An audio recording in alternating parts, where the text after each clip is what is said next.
another week until the fateful D-Day, Allied invasion preparation shaped up on a staggering scale. The 1,000,001 details took on a pattern against a backdrop of suspense and anticipation on the part of forces and civilians in Britain and jittery Germans across the Channel. Never before in the world's history has a military operation been so heralded by both sides as was the Second Front. Troops, tanks, and transport are all loaded on 4,000 ships. They put to sea to await the crucial moment. Guarding them are the guns of two mighty task forces of the combined navies. Overhead, the Air Forces provide an invulnerable protective ceiling. Before dawn, Tuesday, June 6th, the word is given, advance. The forces of liberation move to their rendezvous with destiny. The invasion is on.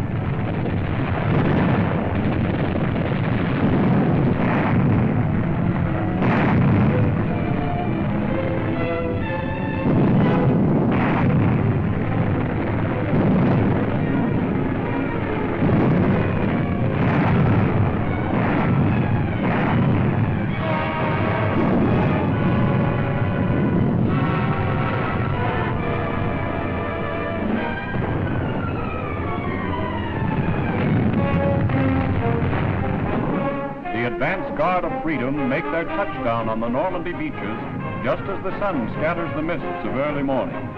The mighty naval bombardment has done well its job of paralyzing enemy batteries.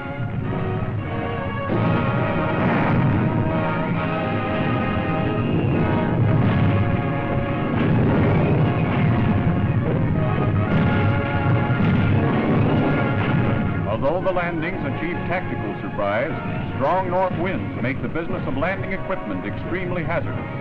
The much vaunted west wall crumples before our whirlwind advance.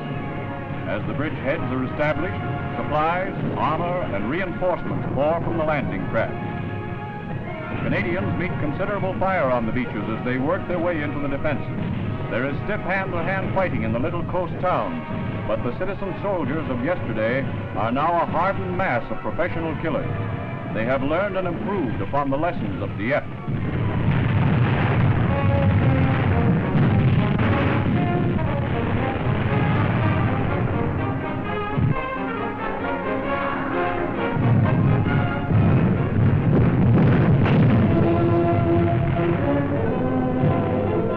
Then the prisoners start streaming back.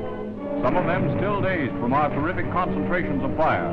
Rommel, with reserves taken straight from the march, launches repeated counter-thrusts. But one by one, they are fought to a standstill. Headway is made against 10 Nazi divisions. One of the enemy units, surprised on maneuvers, was composed of lads from the Hitler Youth Movement. Like their older comrades, they are glad to be out of the war. They begin to doubt the invincibility of their Fuhrer. It's a far cry from those far-off days when British troops were leaving these shores under pressure from the Nazi invader. Then it was our burned-out tanks which littered the road. Our troops who were fighting a last gallant stand for life and home. Years of grueling toil have built up a storehouse of materials which make it possible for us to force the enemy from his strong fortifications.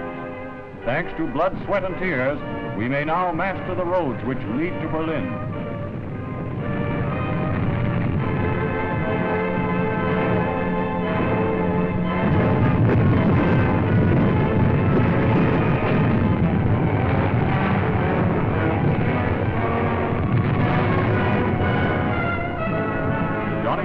Doesn't lose any time in looking after the feedback. D-Day iron rations are a thing of the past, with the friendly French countryside to draw from.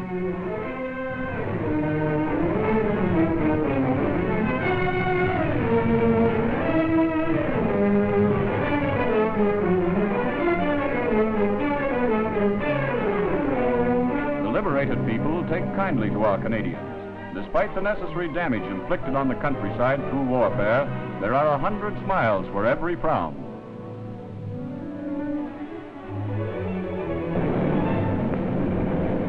The bridgehead deepens, on to Paris.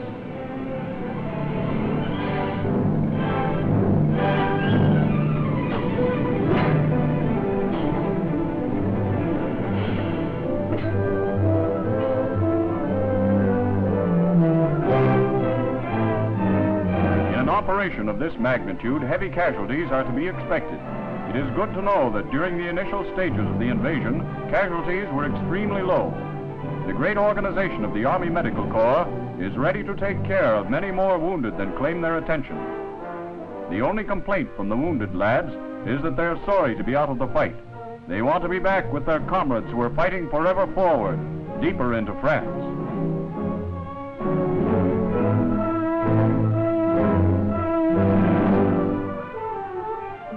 Prisoners, too, land on the English coast in ever-growing streams.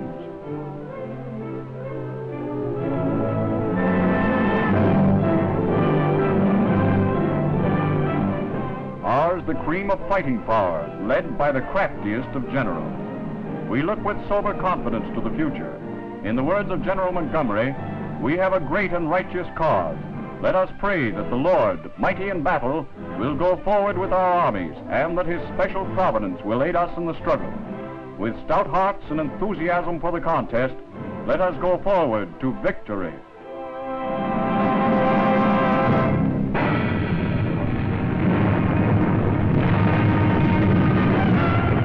Meanwhile, on the Italian front, the fair countryside of the Liri Valley, in all its early summer bloom, is the setting for a crushing drive aimed at the very heart of occupied Italy. The 8th Army has been moved secretly from the Adriatic flank to join the 5th Army. They swing into a frontal attack on German fortified positions, sweeping through them to within sight of the formidable Hitler line. Here, Canadian 8th Army units fight together for the first time in this campaign as a Canadian Corps. They strike the blow which opens the second phase of the war in Italy.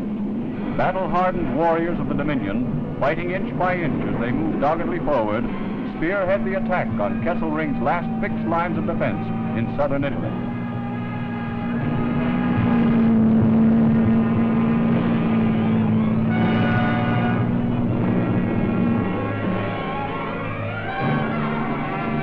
Preceded by a withering barrage from massed artillery and covered by the full might of our Mediterranean Air Force, the Canadian Corps moves into the deep maze of concrete pillboxes, wire and tank traps, which is the Hitler line.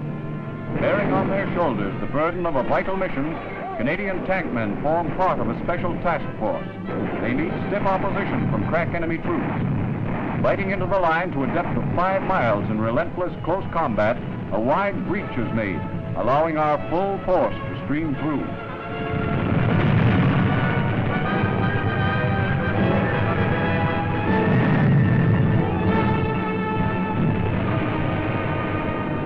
Named after the misguided maniac whose minions built it, this impregnable wall was going to halt the advance of the Allied armies.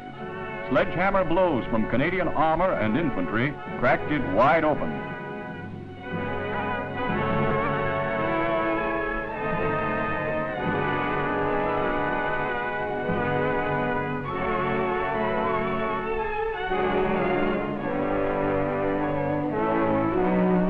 Prisoners move back in hundreds, the crack troops who tried to withstand our blows. Men of the Nazi Elite Corps, the 1st German Parachute Division, the 19th Panzer Grenadiers. They've met more than their match.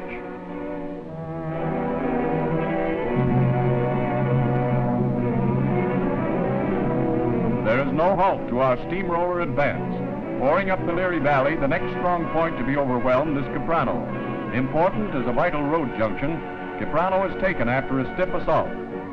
Before the engineers can throw up bridges, 2 companies of an Ontario battalion ford the fast-flowing stream to be first in the town. Only 30 Germans are left to dispute the entry.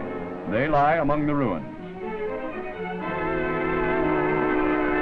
With the backbone of enemy defense broken, with the 5th Army troops cutting all southern highways from their Anzio beachhead, and with Kesselring's 10th Army in full retreat, it's a war of movement, and fast movement. Canadians, chasing ragged enemy remnants, straddle Highway 6 on the way to the capital. Ahead, the shining towers of Rome beckon them on. A last bitter skirmish of armored units and the Allied armies are in possession of the Eternal City. The enemy is suddenly gone from the places for which a few hours before he had been fighting with the greatest savagery. Rome, that ancient ruler of the world, takes her liberators to her ample bosom. Mercifully spared the horrors of large-scale bombardment, her people are in a delirium of joy. They welcome the victors with flowers and smiles while guns still roar close by. The first enslaved capital of Nazi oppression has been liberated. Once more, the ancient forum is full of gaiety and happy throng. Never again will it resound to the hysterical ranting of power-mad gangsters. The Allied armies will drive forward, forward until all Italy is free, all Europe is liberated from the heel of the tyrant, forward to victory and freedom and peace.